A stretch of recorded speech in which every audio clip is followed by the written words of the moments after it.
എൻ്റെ യൂട്യൂബ് ചാനലിലേക്ക് എല്ലാവർക്കും സ്വാഗതം. ഇന്ന് നമ്മളിവിടെ ഉണ്ടാക്കാൻ പോകുന്നത് മന്തി ആണ്, ചിക്കൻ മന്തിയാണ്.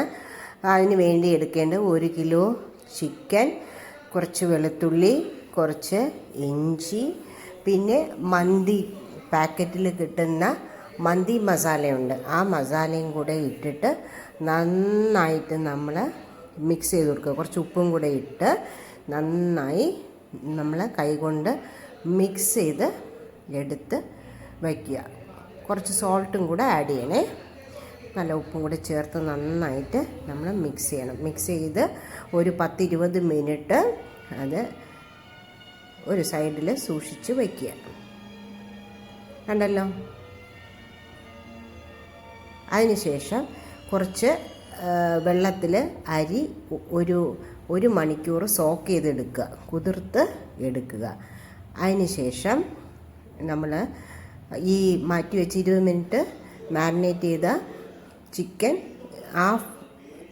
ഫ്രൈ ആയിട്ട് നമ്മൾ വറുത്ത് കോരി എടുത്ത് ഒരു സൈഡിൽ മാറ്റുക. എന്നിട്ട് കുറച്ച് നെയ്യ് ഒഴിക്കുക. വേറൊരു കുക്കർ എടുത്തിട്ട് നെയ്യ് ഒഴിക്കണം. നെയ്യ് തന്നെ ഉപയോഗിക്കണം, അല്ലെങ്കിൽ നമ്മൾ സൺഫ്ലവർ ഓയിൽ യൂസ് ചെയ്യാം. ഓക്കെ. നെയ്യ് എടുത്തിട്ട് നന്നായിട്ട് നെയ്യ് ഉരുകിയതിന് ശേഷം അതിലേക്ക് കുറച്ച് സവാള കൊത്തി അരിഞ്ഞത്, അല്ലെങ്കിൽ നീളത്തിൽ അരിയാം. ഞാനിവിടെ കൊത്തിയാണ് അരിഞ്ഞിരിക്കുന്നത്, കൊത്തി അരിഞ്ഞത്. പിന്നെ നന്നായിട്ട് ഇളക്കണേ. ഇളക്കി അതിന് യോജിപ്പിച്ച് ചെയ്യുക. അപ്പുറത്ത് ചിക്കൻ ഇങ്ങനെ ഫ്രൈ ചെയ്തുകൊണ്ടിരിക്കുകയാണ്. അടുത്ത ചില്ലി, പച്ചമുളക് ഇടുക. പിന്നെ മറ്റേ ഗരം മസാല, കുരുമുളക് പൊടി എല്ലാം ഉണ്ടല്ലോ. കുരുമുളക് മുഴുവനായിട്ട്, ഒന്നും പൊടി ചേർക്കല്ല. ഗരം മസാലയും ഏലക്കയും പെപ്പറും ഒക്കെ മുഴുവനായിട്ട്, കറുവാപ്പട്ട എല്ലാം കൂടെ ഫുള്ളായിട്ട് ചേർക്കുക. മുഴുവനായിട്ട് യോജിപ്പിച്ച് നന്നായിട്ട് യോജിപ്പിക്കണം ഉള്ളിയായിട്ട് കേട്ടോ. നന്നായിട്ട് വശക്കി അതിന് നല്ല ഒരു ഗോൾഡൻ ബ്രൗൺ കളറിലേക്ക് നമ്മൾ കൊണ്ടുവരിക. കണ്ടല്ലോ. നീളത്തിന് പച്ചമുളക് അരിയാവുള്ളേ, മന്തി ഇതായതുകൊണ്ട്, മന്തി റൈസ് ആയതുകൊണ്ട്. നന്നായിട്ട് ഗോൾഡൻ ബ്രൗൺ ആവട്ടെ, നോക്കിക്കോളും അതിൻ്റെ ചേഞ്ച്. അതിനുശേഷം നമ്മൾ 1 കപ്പ് അരിക്ക് 1.5 കപ്പ് വെള്ളം എന്ന രീതിയിൽ നമ്മൾ ഒഴിക്കുക. എന്നിട്ട് ഡ്രൈ ഉണക്ക നാരങ്ങ കൂടെ അതിൽ ചേർത്തുക. എന്നിട്ട് 1 കപ്പ് അരി അതിലേക്ക് കുക്കറിലേക്ക് ഇടുക. അപ്പോൾ 1 കപ്പ് അരിക്ക് 1.5 കപ്പ് വെള്ളം എന്ന രീതിയിൽ നമ്മൾ ചേർക്കുക. ബാക്കി എല്ലാം കൂടെ ആഡ് ചെയ്തതിന് ശേഷം കുക്കർ നന്നായിട്ട് അടച്ച് വച്ചിട്ട് 1 വിസിൽ മതി കേട്ടോ. 1 വിസിൽ കഴിയുമ്പോൾ കുക്കർ തുറക്കാം.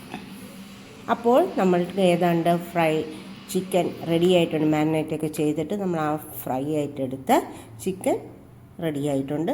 ഇപ്പോൾ തുറന്നു, നമ്മൾ മന്തി റൈസ് തുറന്നു. നന്നായിട്ട് വെള്ളമൊക്കെ വറ്റി അടിപൊളി ഒരു മന്തി റൈസ് റെഡി ആയിട്ടുണ്ട്. ഇതാ കണ്ടോ, മന്തി റൈസ് നന്നായിട്ട് ഉണ്ട്. നമ്മൾ ദമ്മിട്ട് കഴിയുമ്പോൾ ഈ വെള്ളമെല്ലാം വറ്റും. ദം വേണമെങ്കിൽ ഇടാം. ഞാനിവിടെ ദമ്മൊന്നും ഇട്ടില്ല, ഞങ്ങൾ സർവ് ചെയ്യാണ് ചെയ്തത്. എന്തായാലും ഒരു അടിപൊളി മന്തി റൈസ് നിങ്ങൾക്ക് വീട്ടിൽ തന്നെ ഉണ്ടാക്കാം. ഇപ്പം മന്തി കിറ്റ് തന്നെ നമുക്ക് കിട്ടുന്നുണ്ട്, അവൈലബിൾ ആണ്. ലുലു മാർക്കറ്റിൽ, ഹൈപ്പർ മാർക്കറ്റിലുണ്ട്. ഈ മന്തി റൈസിൽ ലിഡ് എടുത്തതിന് ശേഷം, അടപ്പെടുത്തതിന് ശേഷം മന്തി ആ ചിക്കനൊക്കെ ഇട്ട് നമുക്ക് അതിൻ്റെ പുറത്ത് കുറച്ച് മല്ലിയിലയും കൂടെ തൂവി കൊടുക്കാം. അപ്പം നല്ല ഭംഗിയായിട്ടുണ്ട് നമ്മളുടെ മന്തി റൈസ്. കണ്ടല്ലോ. നമുക്ക് വീട്ടിൽ തന്നെ കുട്ടികൾക്ക് ഉണ്ടാക്കി കൊടുക്കാം. ആ മന്തി മസാലയൊക്കെ ഇപ്പം നമ്മൾ ഹൈപ്പർ മാർക്കറ്റിൽ കിട്ടുന്നുണ്ട്. ഇപ്പം ഞാൻ വീണ്ടും ഒരു ദമ്മിലേക്ക് പോവുകയാണ്. ഒന്നുകൂടെ അടച്ചു വെച്ചിട്ട് ഒരു 10 മിനിറ്റ്, അധികം വേണ്ട, 10 മിനിറ്റ്. നിങ്ങൾക്ക് ഒരു കല്ല് വെച്ചിട്ട് അതിൻ്റെ പുറത്ത് ചെയ്യാം. അപ്പോൾ റെഡിയാവും. മന്തി റൈസ് റെഡിയായി കഴിഞ്ഞു. സൂപ്പർ, അടിപൊളി. നിങ്ങൾ ടേസ്റ്റ് ചെയ്ത് നോക്കിയിട്ട് എനിക്ക് കമൻറ്റ് ചെയ്യുക. എന്തായാലും എല്ലാവർക്കും ഇഷ്ടപ്പെട്ടിട്ടുണ്ടെങ്കിൽ വീണ്ടും ചിൽ ആൻഡ് കുക്ക് എന്ന ചാനൽ സബ്സ്ക്രൈബ് ചെയ്യുക, ലൈക്ക് ചെയ്യുക, കമൻറ്റ് ചെയ്യുക, ഷെയർ ചെയ്യുക.